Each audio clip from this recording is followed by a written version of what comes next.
അഞ്ജലിയും രാഹുലും പ്രണയിച്ച് വിവാഹിതരായവരാണ്. അവരുടെ വിവാഹം കഴിഞ്ഞിട്ട് 8 വർഷമായി. കോളേജ് കാലത്ത് പിരിയാൻ കഴിയാത്ത സുഹൃത്തുക്കളായിരുന്നവർ പിന്നീട് പ്രണയത്തിലാവുകയും അവസാനം 2 കുടുംബത്തിൻ്റെയും സമ്മതത്തോടെ വിവാഹം കഴിക്കുകയും ചെയ്തു. വിവാഹ ജീവിതത്തിൻ്റെ ആദ്യകാലം അവർ സ്വപ്നം കണ്ട പോലെ തന്നെ അതിമനോഹരമായിരുന്നു അവരുടെ ജീവിതം. എന്നാൽ വർഷങ്ങൾ കടന്നുപോയപ്പോൾ ഒരു കുഞ്ഞിക്കാല് കാണാത്തത് അവർക്കിടയിലൊരു അകൽച്ച ഉടലെടുക്കാൻ കാരണമായി മാറി. കല്യാണം കഴിഞ്ഞ ആദ്യ നാളുകളിൽ കുഞ്ഞുങ്ങൾ ഉടനെ വേണ്ടെന്നും ജീവിതം കുറച്ച് ആഘോഷമാക്കാം എന്നായിരുന്നു അവരുടെ തീരുമാനം. അങ്ങനെ 3 വർഷം 2 പേരും കുട്ടികളെക്കുറിച്ച് ചിന്തിക്കാതെ കപ്പിൾ ലൈഫ് എൻജോയ് ചെയ്തു നടന്നു. എന്നാൽ വർഷം 3 പിന്നിട്ടപ്പോഴാണ് അവർ കുട്ടികളെക്കുറിച്ച് ചിന്തിക്കാൻ തുടങ്ങിയത്. 2 വർഷം കുഞ്ഞുങ്ങൾക്ക് വേണ്ടി ട്രൈ ചെയ്തിട്ടും പ്രഗ്നൻ്റ് ആവാതെ ആയപ്പോൾ അവരൊരു ഡോക്ടറെ പോയി കണ്ടു. അഞ്ജലിക്ക് ഓവറി സിസ്റ്റിൻ്റെ പ്രശ്നമുള്ളതുകൊണ്ട് പ്രഗ്നൻ്റ് ആവാൻ ബുദ്ധിമുട്ടുണ്ടെന്നും മെഡിസിൻസ് സ്റ്റാർട്ട് ചെയ്യാനും ഡോക്ടർ അറിയിച്ചു. തുടർന്ന് ആശുപത്രികളും ചികിത്സകളും പ്രാർത്ഥനകളും ഒക്കെയായി വർഷങ്ങൾ പിന്നെയും കടന്നുപോയി. ഒരുപാട് നാളത്തെ ട്രീറ്റ്മെൻറ്റിനൊടുവിൽ അഞ്ജലിയുടെ ഓവറി സിസ്റ്റ് മാറിയെങ്കിലും അവർക്ക് കുട്ടികളുണ്ടായില്ല. 2 ആളും ആരോഗ്യപരമായി ഇപ്പോൾ ഓക്കെ ആണെങ്കിലും അഞ്ജലിക്ക് അമ്മയാകാനുള്ള ഭാഗ്യം ദൈവം നൽകിയില്ല.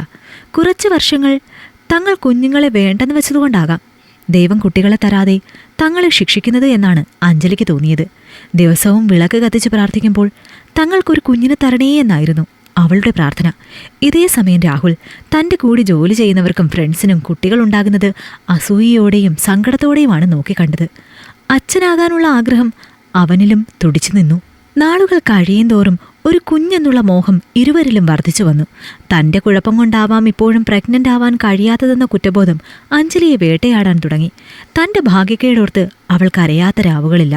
താലോലിക്കാനും പാലൂട്ടി വളർത്താനും ഒരു കുഞ്ഞ് വേണമെന്ന് അതിയായ ആഗ്രഹമുണ്ടായിരുന്നു അഞ്ജലിക്ക്. കല്യാണം കഴിഞ്ഞ ആദ്യ നാളുകളിൽ കുഞ്ഞ് വേണ്ടെന്ന് വെച്ച തീരുമാനം ഓർത്തിപ്പോൾ അവൾക്കൊത്തിരി കുറ്റബോധം തോന്നി. പക്ഷേ ഈയിടെയായി കുഞ്ഞുണ്ടാവാത്തതിനേക്കാൾ അവളെ ഏറ്റവും കൂടുതൽ വിഷമിപ്പിച്ചത് രാഹുലിൻ്റെ സ്വഭാവത്തിലെ മാറ്റങ്ങളാണ്. അതവൾ ഒട്ടും പ്രതീക്ഷിച്ചതല്ല. കുഞ്ഞുങ്ങൾ ഉണ്ടാവാതിരുന്നപ്പോൾ അവൻ ആദ്യമൊക്കെ അഞ്ജലിയെ ആശ്വസിപ്പിച്ചിരുന്നെങ്കിലും പിന്നീട് രാഹുൽ മാനസികമായി അവളിൽ നിന്ന് അകലാൻ തുടങ്ങിയിരുന്നു. അവർക്കിടയിൽ സംഭവിക്കുന്ന സെക്സ് പോലും കുട്ടികൾ ഉണ്ടാവാൻ വേണ്ടി മാത്രമുള്ളതായി മാറി. അതിൽ സ്നേഹം ഒട്ടും തന്നെ ഉണ്ടായിരുന്നില്ല. അഞ്ജലി മുൻകൈ എടുത്താൽ മാത്രമാണ് രാഹുൽ അവളോട് ഇൻറ്റിമേറ്റ് ആകുന്നത്. അവനൊട്ടും താല്പര്യമില്ലാതെയാണ് സെക്സ് ചെയ്യുന്നതെന്ന് അഞ്ജലിക്ക് മനസ്സിലായത്. പക്ഷേ ഒരു കുഞ്ഞുണ്ടായാൽ അവൻ്റെ അകൽച്ച മാറുമെന്ന് കരുതി രാഹുലിൻ്റെ ഇഷ്ടക്കേട് അവൾ അവഗണിക്കാറാണ് പതിവ്. പിന്നെ രാഹുൽ ചെറിയ കാര്യങ്ങൾക്ക് പോലും അവളോട് പൊട്ടിത്തെറിക്കാൻ തുടങ്ങിയിരുന്നു. തൊട്ടതിനും പിടിച്ചതിനും എല്ലാം വഴക്കും ബഹളവും ഉണ്ടാകും. അതല്ല അവൻ കാണിക്കുന്നത് അവൻ്റെ സങ്കടം കൊണ്ടാകുമെന്ന് കരുതി അഞ്ജലി എല്ലാം ക്ഷമിച്ചു പോന്നു. കാരണം രാഹുലില്ലാത്തൊരു ജീവിതത്തെക്കുറിച്ച് ചിന്തിക്കാൻ അവൾക്കാകുമായിരുന്നില്ല. ദിവസങ്ങൾ കഴിഞ്ഞു പോകവേ രാഹുൽ അവളോടൊപ്പം ചെലവഴിക്കുന്ന നിമിഷങ്ങൾ കുറഞ്ഞു വന്നു. അഞ്ജലി അതെല്ലാം സഹിച്ചു.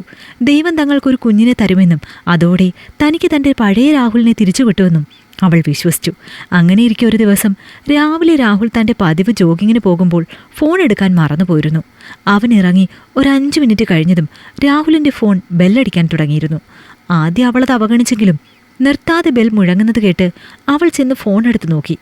ആരെങ്കിലും അത്യാവശ്യക്കാർ വിളിക്കുന്നതാണോ എന്നവൾ ചിന്തിച്ചു. രാഹുലിൻ്റെ ഫോൺ എടുത്ത് നോക്കിയപ്പോൾ ഡിസ്പ്ലേയിൽ പ്രീതി എന്ന് പേര് കണ്ടു. ഈ പ്രീതി അവരുടെ കൂടെ കോളേജിൽ പഠിച്ച പെണ്ണാണ്. ഇടയ്ക്കിടെ 2 പേരെയും അവൾ കോണ്ടാക്ട് ചെയ്യാറുണ്ട്. അതുകൂടാതെ പ്രീതിയും ബാംഗ്ലൂർ തന്നെയാണ് താമസം. 3 മാസം മുമ്പ് സംശയരോഗിയായ ഭർത്താവിനെ ഡിവോഴ്സ് ചെയ്തതിനാൽ ഒറ്റയ്ക്കാണ് അവളുടെ താമസം. ബാംഗ്ലൂരിലുള്ള ഒരു IT കമ്പനിയിലാണ് പ്രീതി ജോലി ചെയ്യുന്നത്. ഇരുവരുടെയും കോമൺ ഫ്രണ്ടായ പ്രീതി ആ കൊച്ചു വെളുപ്പാങ്കാലത്ത് ഇങ്ങനെ വിളിക്കുന്നത് കണ്ട് അഞ്ജലിയുടെ ഉള്ളിൽ സംശയത്തിൻ്റെ വിത്ത് മുളച്ചു. അവൾ കോൾ എടുക്കാതെ ഫോൺ ലോക്ക് തുറന്ന് കോൾ ലോഗ് നോക്കി.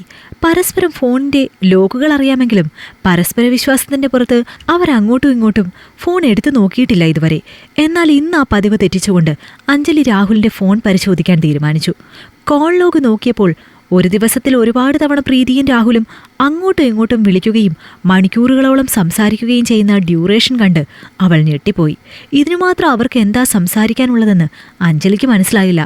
വിറയ്ക്കുന്ന കൈകളോടെ അവൾ വാട്സപ്പ് തുറന്നു നോക്കി. അതിൽ അറപ്പുളവാക്കുന്ന തരത്തിലുള്ള രാഹുലിൻ്റെയും പ്രീതിയുടെയും സെക്സ് ചാറ്റ് വായിച്ച് അവൾക്ക് തൊലി ഉരിയുന്ന പോലെ തോന്നി. അവരുടെ ചാറ്റ് പരിശോധിക്കുമ്പോഴാണ് ഒരു വീഡിയോ രാഹുൽ അങ്ങോട്ട് അയച്ചിരിക്കുന്നത് അഞ്ജലി കണ്ടത്. അവളത് ഓപ്പൺ ചെയ്ത് നോക്കി. നൂൽ ബന്ധമില്ലാതെ ബെഡിൽ കിടക്കുന്ന പ്രീതിയുടെ ശരീരത്തിലേക്ക് പടർന്നു കയറുന്ന തൻ്റെ ഭർത്താവിനെ കണ്ട് അഞ്ജലി നടുങ്ങി തെറിച്ചുപോയി. സുഹൃത്തായി കൂടെ നിന്നവൾ ഇങ്ങനെ ഒരു ചതി ചെയ്യുമെന്ന് അവൾ ഒട്ടും വിചാരിച്ചില്ല. അവരുടെ ചാറ്റിൽ നിന്ന് ആ ബന്ധം തുടങ്ങിയിട്ട് 2 വർഷമായെന്ന് ഞെട്ടലോടെ അഞ്ജലി തിരിച്ചറിഞ്ഞു. അവൾക്കൊരു നിമിഷം എന്തു ചെയ്യണമെന്നറിയില്ലായിരുന്നു. രാഹുലിൻ്റെ ഫോണും കയ്യിൽ പിടിച്ച് അഞ്ജലി നടുങ്ങിത്തെറിച്ച് നിൽക്കുമ്പോഴാണ് വാട്സപ്പിൽ പ്രീതിയുടെ മെസ്സേജ് വന്നത്. രാഹുൽ, ഞാൻ വിളിച്ചിട്ട് എന്താ ഫോൺ എടുക്കാത്തത്?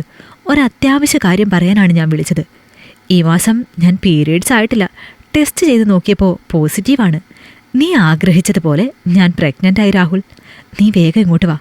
എനിക്ക് നിന്നെ കാണാൻ കൊതിയാകുന്നു. പിന്നെ എത്രയും പെട്ടെന്ന് അഞ്ജലി ഒഴിവാക്കിക്കോ. നമ്മുടെ കൊച്ച് ഒരു അവിഹിത സന്തതിയാണെന്ന് മറ്റുള്ളവർ പറയുന്നത് കേൾക്കാൻ ഞാൻ ആഗ്രഹിക്കുന്നില്ല. ഇതായിരുന്നു പ്രീതിയുടെ മെസ്സേജ്. അത് വായിച്ചതും തൻ്റെ പരാജയം പൂർണ്ണമായെന്ന് അഞ്ജലി മനസ്സിലാക്കി. ഇങ്ങനെ ഒരു ചതി അവൾ പ്രതീക്ഷിച്ചിരുന്നില്ല. കാൽമുട്ടിൽ മുഖം പൂഴ്ത്തിവെച്ച് ഒത്തിരി നേരം അവളിരുന്നു കരഞ്ഞു.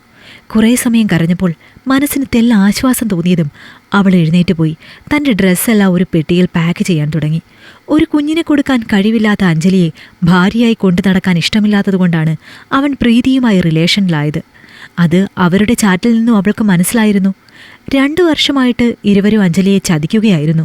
എന്നാൽ രാഹുലിനെ അന്ധമായി വിശ്വസിച്ചവൾ ഇത്രയും നാൾ ഒന്നും അറിഞ്ഞിരുന്നില്ല. അവന് തന്നോടുണ്ടായ അകൽച്ചയുടെ യഥാർത്ഥ കാരണം അന്ന് അഞ്ജലിക്ക് ബോധ്യമായി. അതിനാൽ ഇനിയും രാഹുലിൻ്റെ ജീവിതത്തിൽ കടിച്ചു തൂങ്ങിക്കിടക്കാൻ അവൾ ആഗ്രഹിച്ചില്ല. രാഹുൽ ജോഗിങ് കഴിഞ്ഞു വരുമ്പോൾ പെട്ടി പാക്ക് ചെയ്ത് പോകാൻ തയ്യാറായി നിൽക്കുന്ന അഞ്ജലിയെ കണ്ടവൻ അന്തം വിട്ടു. നീ എങ്ങോട്ടാ ഈ രാവിലെ തന്നെ? ഞാൻ എൻ്റെ വീട്ടിൽ പോവാ, ഇനി വരില്ല, അവൾ പറഞ്ഞു. പെട്ടെന്ന് അവൾ പോവുകയാണെന്ന് പറഞ്ഞത് കേട്ടതും രാഹുലൊന്ന് ഞെട്ടി. നീയും പ്രീതിയും തമ്മിലുള്ള റിലേഷനൊക്കെ ഞാൻ അറിഞ്ഞു. നീ ആഗ്രഹിച്ചതുപോലെ അവളിപ്പോൾ പ്രഗ്നൻറ്റുമാണ്. ഇനി അവൾക്കാണ് നിൻ്റെ ആവശ്യം. ഇത്രയും നാളും പറ്റിക്കപ്പെടുകയായിരുന്നു എന്നറിഞ്ഞപ്പോൾ എനിക്കൊത്തിരി സങ്കടം തോന്നി.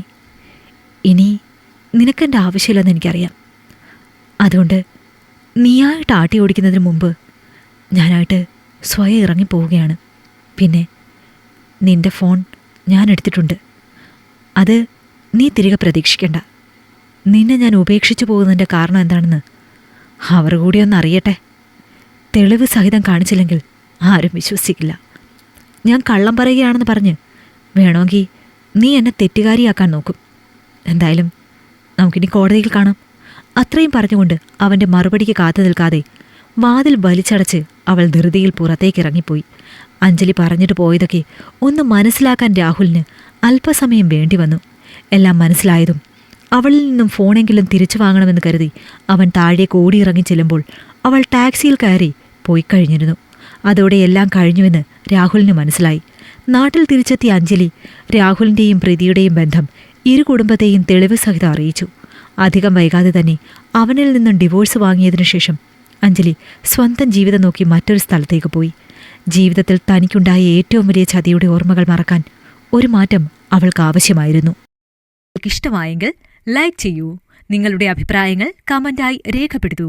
കൂടുതൽ കഥകൾ കേൾക്കാൻ ഈ ചാനൽ സബ്സ്ക്രൈബ് ചെയ്യൂ.